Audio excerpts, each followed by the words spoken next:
Our political editor, Andrew Clennell, who is there for us. So, Andrew, the PM opting to want to start with something that I'm sure everyone will agree on, some attacks on the coalition.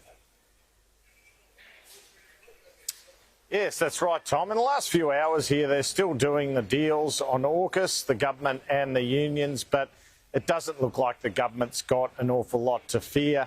They're going to put out various statements tomorrow saying that the nuclear submarine agreement will be Australian union jobs, and that should do the trick. So the Prime Minister this morning delivered a speech to open this ALP National Conference in Brisbane, a speech which pretty much espoused the status quo, which is emblematic of what he wants from this conference, the status quo. He doesn't want the conference to make him make any changes on the AUKUS nuclear submarines agreement, on Israel and Palestine, on housing or on stage 3 tax cuts.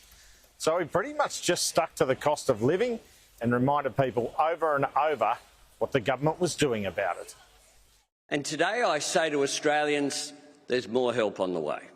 In September, we will be cutting the cost of medicine in half for 6 million people. Starting in November, we will triple the bulk billing incentive for GPs right around Australia, helping 11 million Australians see a doctor for free. Already, we have opened 20 Medicare urgent care clinics around the country, and there's another 38 to come. So whether you live in Rockingham or Randwick, Logan or Launceston, all you will need is your Medicare card.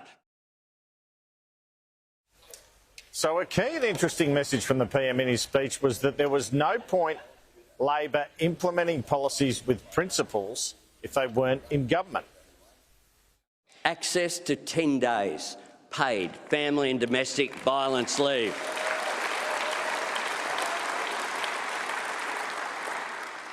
It used to be in our national platform, not anymore. Now it's in the National Employment Standards. He did make that point, although not in that grab. There was a trademark attack of the opposition and a Scott Morrison secret ministries gag.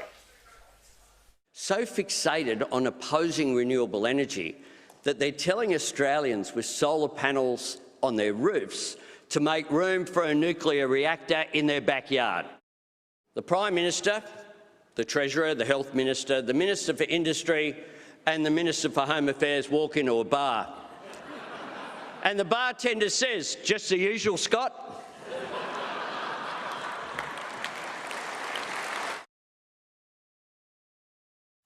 And the PM announced he was finally next year delivering on his promise to allow first home owners to buy a house with a government stake, with the government set to take on an equity stake of 30 to 40% to make it more.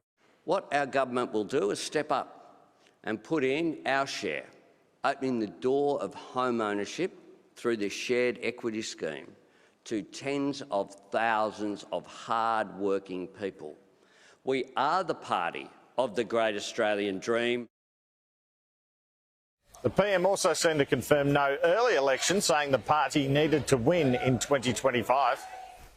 It's vital we leave this conference with a plan for progress over the next decade and a platform for victory in 2025. The last time we had a national conference in Queensland was 50 years ago.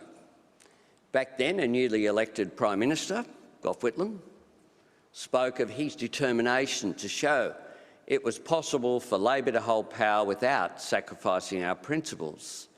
Today, each of us understands that winning and holding government is not only true to our principles, it's actually essential to fulfilling them. And that's what I wanted to play you before, the fact that he was saying, look, Labor can implement principles in government, but if you go too lofty with those principles, you end up out of government. You can't do anything. Well, the bid to get AUKUS, the nuclear submarine agreement, and the party platform will occur with this paragraph tomorrow. Pretty innocuous, isn't it? But it's causing a lot of fuss.